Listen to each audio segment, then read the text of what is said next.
kadhata nu godhaniif barsiisaa kadhata nu godhaniif Waaqayyo karaa addaas na eebbisu ammas Waaqayyo hafuura kadhataa isiniif haa dabalu jedhaati. Erga Efesoon boqonnaa 6 xumurree kaaniin booda gaafilee kaan irratti mari'anna jennee turre.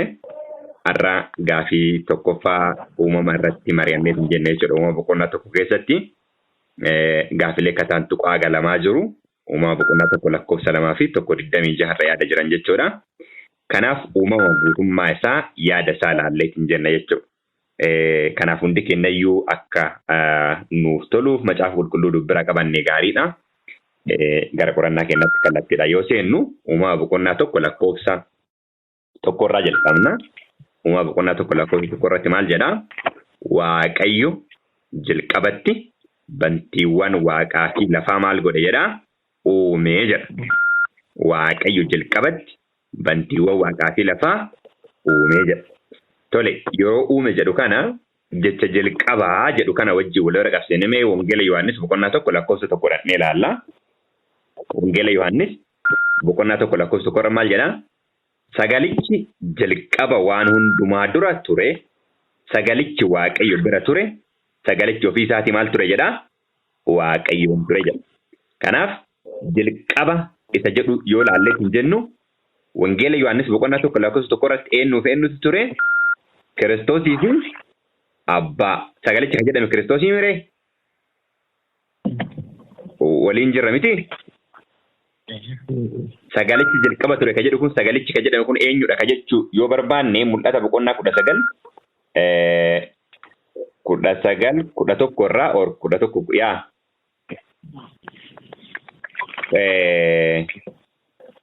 19 irraa akkana jedha.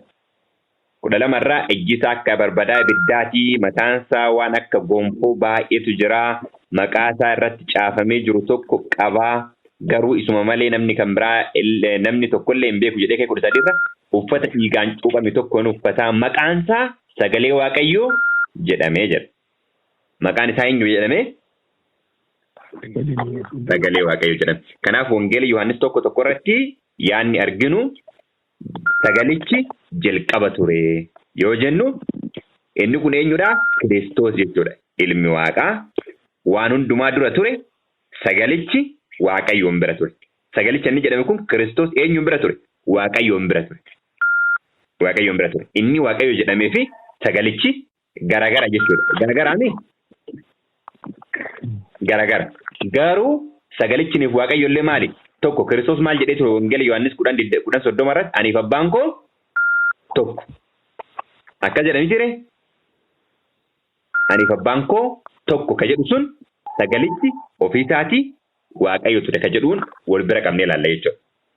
Kanaaf uumama boqonnaa tokko lakkoofsa tokkotti yoo deebine Waaqayyo jalqabatti bantii waaqaaf lafaa uume. Yeroo jennu yeroo uumu kana jalqaba kana eenyutu isa bira ture? Ilmi isaa bira akka ture Wangeela Yohaannis tokko irratti argina jechuudha. Jalqaba jedhee waan jalqabuuf jalqaba sagalichi jalqaba ture.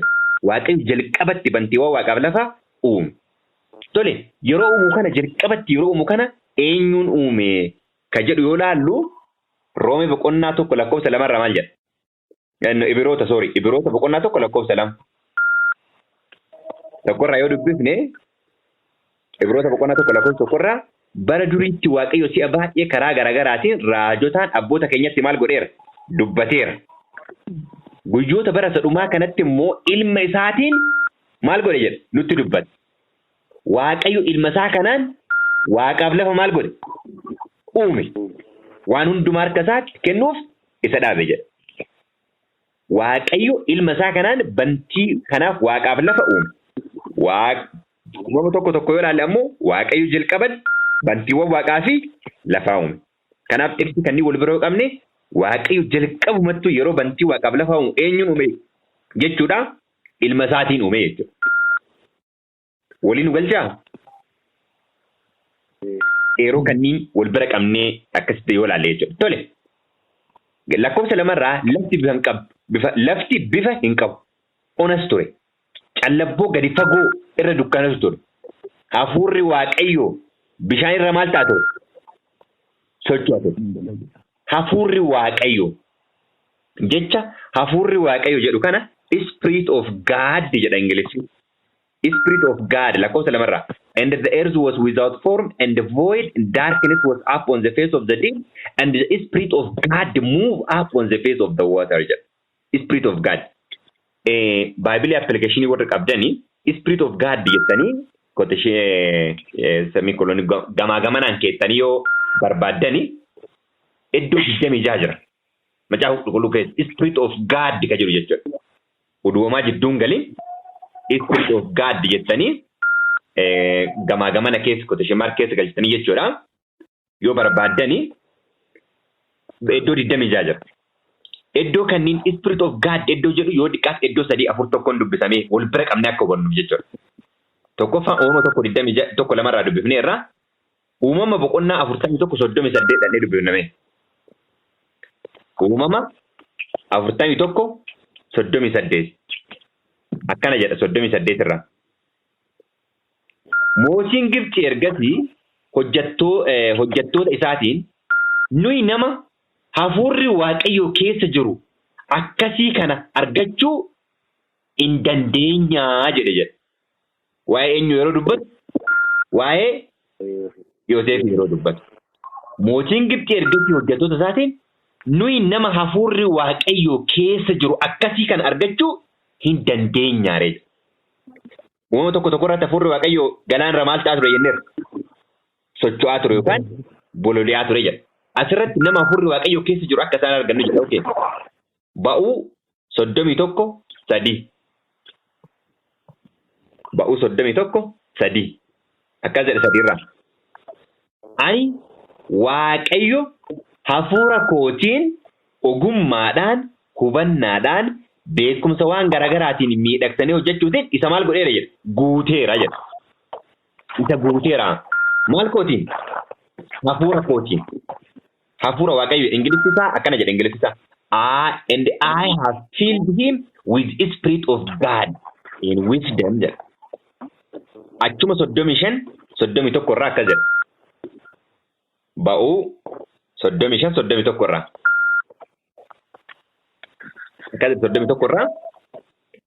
Yemmus Museen namoota Israa'eliin ilaa Waaqayyo gosa Yihuudotaa keessaa Bizaali'eel ilma Urii akaakayyuu 30 irraan bisaara 31 irraa Waaqayyo hafuura ofii isaatiin ogummaadhaan hubannaadhaan beekumsa waan garagaraatiin miidhagsanii hojjechuutiin isa maal godheera jedha. Isa guuteera jedha.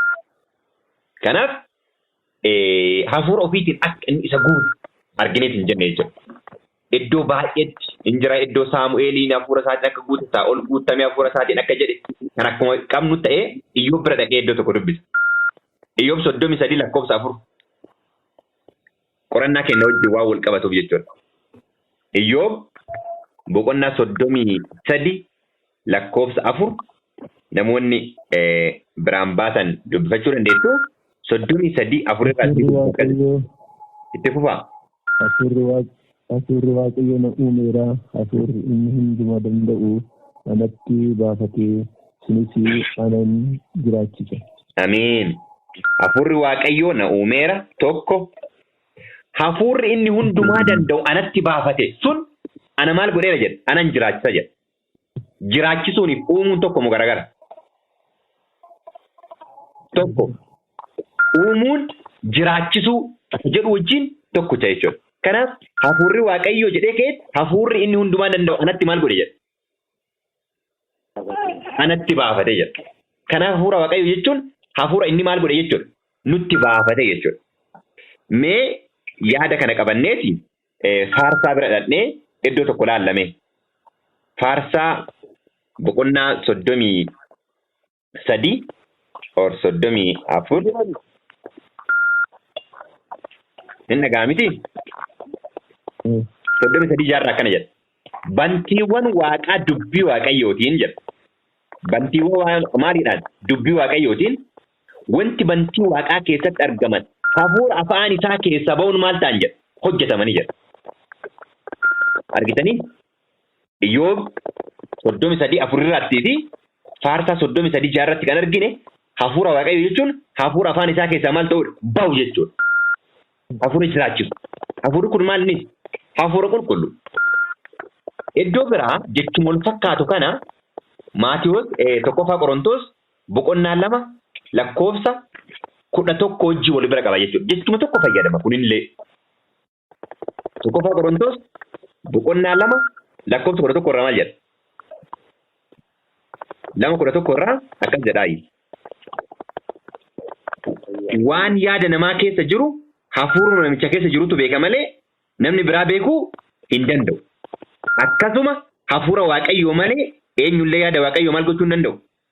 Beekuu hin danda'u jechuudha. Kanaaf waliigalatti hafuura Waaqayyoo jechuun kan Waaqa keessa jiru kan afaan isaatii bahu jechuudha. Okay, akkamitti bishaan irra socho'a jedhamaree waan jedhuufi fakkeenyaaf muka keessa yeroo baay'ee teessanii sagalee yoo waamtan sagaleen kun akka waan go'aa uumee iddoo adda addaatti dhagamaa deema miti. Lafti duwwaa turte lafarra kan ture maal qofa? Hafuura Waaqaa qofa. Lafti maal turte jedha? Duwwaa qallabboo wanti tokko kan of hin qabanne turte jedha. Kanaaf hafuura Waaqayyoo ka jedhu bifa kanaan laalleet hin jenne jechuudha. Macaafa qulqulluu ka qorannu wal bira qabaati ka laallu iddoo inni itti barraa'etti akkamitti akka inni barraa'e wajji wal bira qabnee ka laallu waan ta'eef kan akkamatti hubanneet hin jenna yoo gaafa hin jiraate more develop gochuu hin dandeenya. Lakkoofsa sadiirraa Waaqayyo ifni haa ta'u jedhe. Ifni sin ta'e. Waaqayyo ificha gaarii akka ta'een argee ificha dukkanichatti maal godhe jedhe gargar baase jedhe. Gaafii aduun yookiin immoo jiini kan uume guyyaa meeqaffaati? Guyyaa arfaffaati.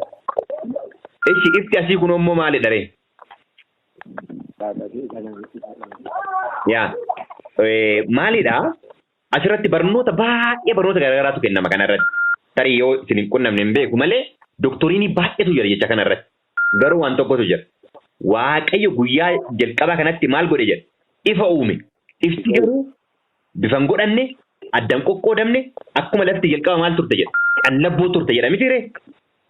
Lafas achiin booda ifa uume orderii ittiin kennine jechuudha.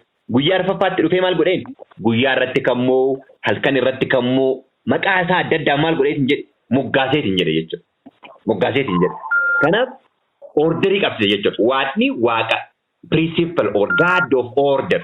Waaqa sirnaati malee Waaqa confusioniiti miti jedha.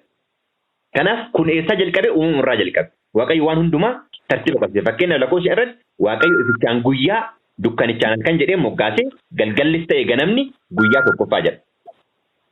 Lakkoofsa jarratti Waaqayyo bishaan keessaa bantiiwwan akka waciitii gombifaman tokko haa ta'u innis bishaan isa oli hafe isa gad hafe gargar haa baasu jedhee gargar baasee jedha.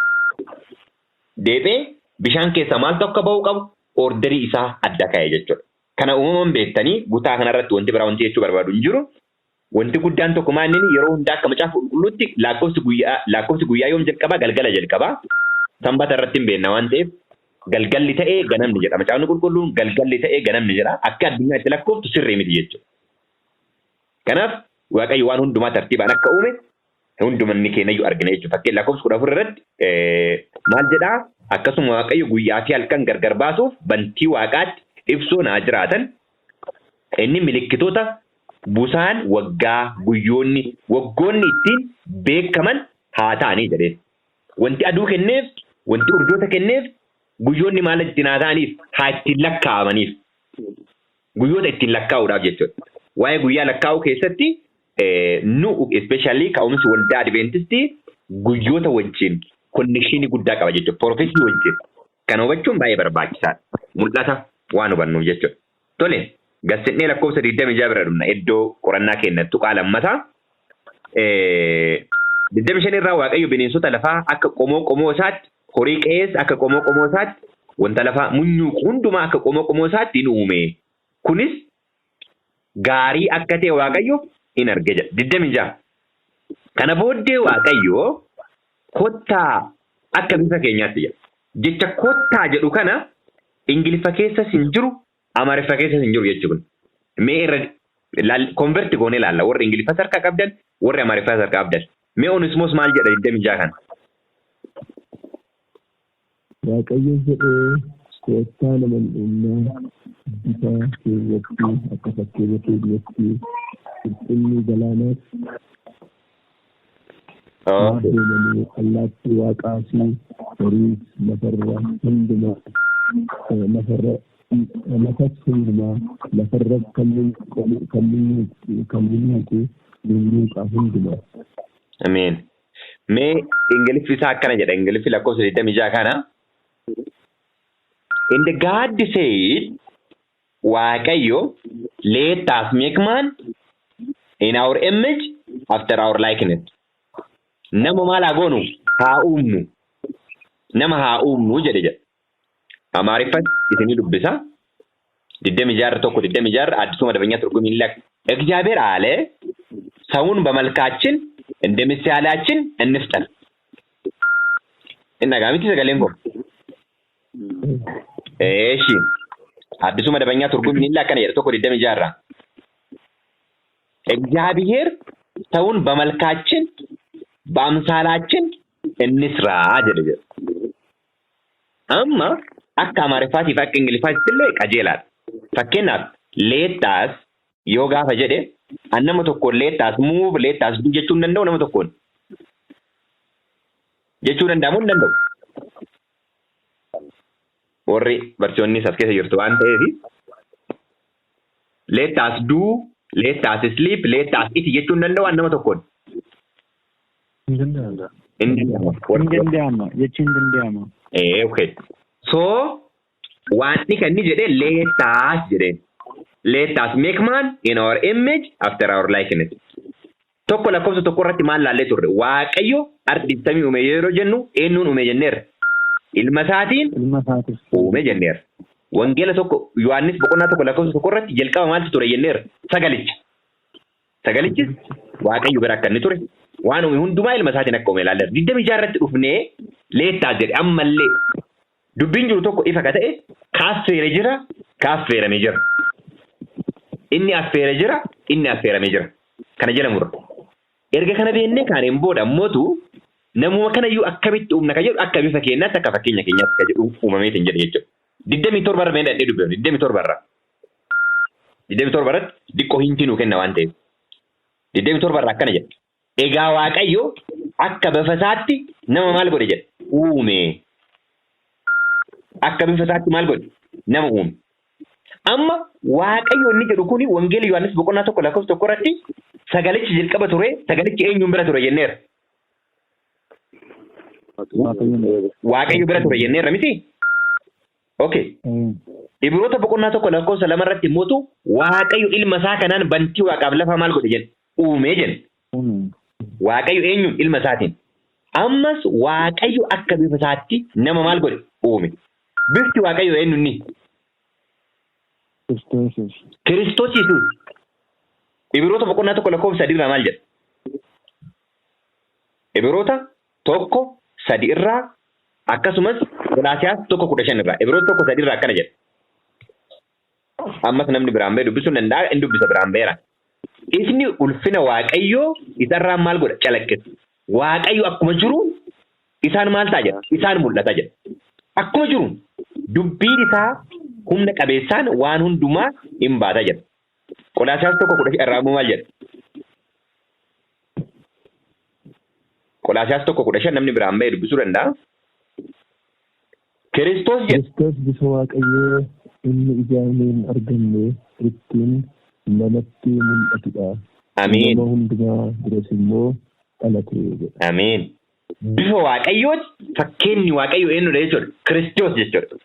Kanaaf nu kan uumamne akka eenyuuti? Akka Kiristoositti uumamne. Waaqayyo akka ilma isaatti uume jechuudha. Akka bifa keenyaatti akka fakkeenya keenyaatti gaafa jedhee hin jedhu Galaatiyaa 27 irraa ammoo maal jedha? Waaqayyo akka bifa isaatti nama maal godhe jedha? Uume. Tokko 27 irraa akka jedha miti egaa Waaqayyo akka bifa isaatti nama maal godhe jedha? Uume jedha. Fakkeenya kitaaba raajii irratti Ellen G. White yeroo kitaaba raajii irratti yeroo dubbatu namni takka waaqa argeeru jira. Eenyutu nutti mul'ise? Ilma isaatiitu nutti mul'ise jechuudha. Ilma isaatiitu nutti mul'ise jechuudha. Tole kanaafi uumamni yeroo uumama boqonnaa tokko 26 irratti kan jiru kitaaba raajii irraa iddoo tokko itti daballee iddoo lamaan tokko itti dabala kitaaba raajii irraa. Jecha kana jechuudha. More explain kan nu godhu. barreeffama ganamaa or early writing ka jedhu hundi kennayyuu hin qabna jedhee ma yaada.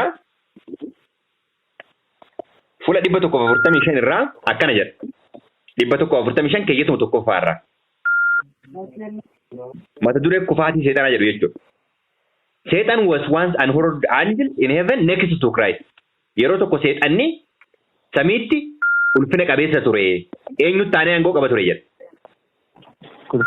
Kiristoositti aanee aangoo kan qabu isa ture jedha.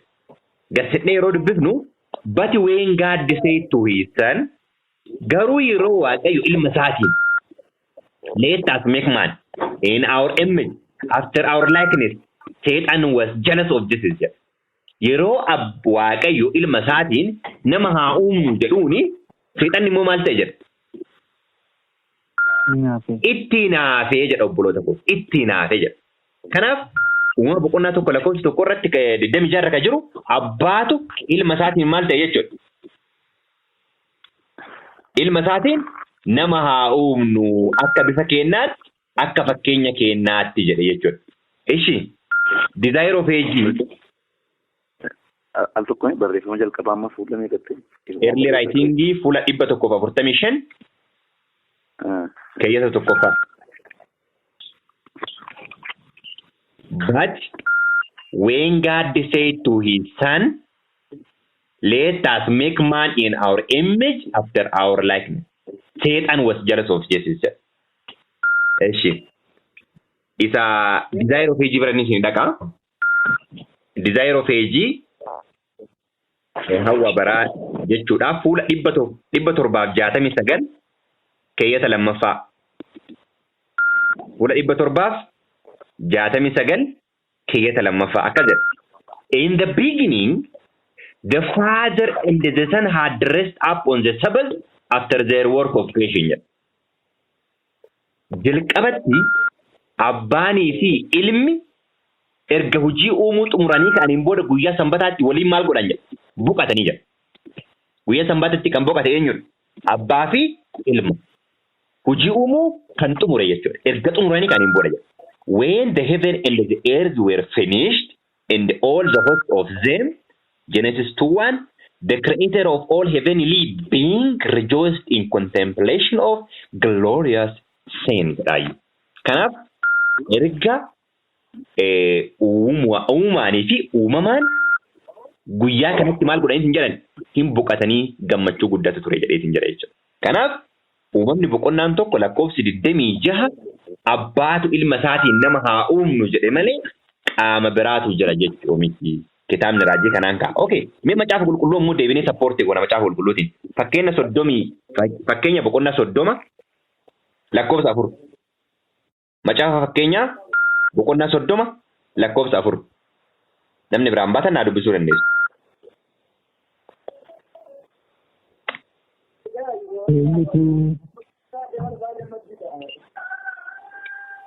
Yaa dubbisi. Eenyutu gara bantii waaqaa dhaqee deebi'ee immoo dhufe. Eenyutu qilleensa aboottee isaa keessatti walitti qabee. Eenyutu bishaanitti uffata maree ittisee. Eenyutu barii lafaa hundumaa jabeessee dhaabee. Eenyutu maqaan isaa eenyu maqaa ilma isaa eenyu maqaan ilma isaa. Kanaaf daarii lafaa dhaabe ka jedhu akka jedha miti eenyu maqaan isaa eenyu maqaan ilma isaati. Ilma isaati beektan ta'e anatti ni jedha. Dubbiin Waaqayyoo dhugaa. Dubbiin Waaqayyoo hundinuu dhugaa ta'uusaa amansiiseera. Inni warra isaatti kooluu galan hundumaaf gaachanaa jedha. Dubbiin isaa ifa. Kanaaf eenyu maqaan isaa eenyu maqaan ilma isaa jedha. Zakkaariyaas boqonnaa 6 lakkoofsa 13 irraa 12 fi 13 mee dhaqaa dubbisaa.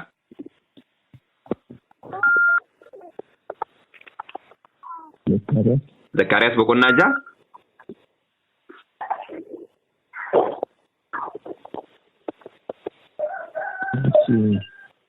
6 Isatu mana qulqullummaa 13 irraa inni? 12 irraa 12 irraa akka nu galuuf yaa. Mashii.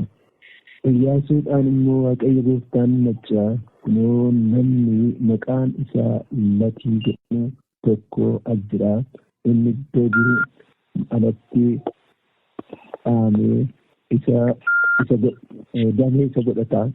Waaqayyoofis mana qulqullummaa in ijaara. Sadirraa isatu mana qulqullummaa Waaqayyoof ijaara.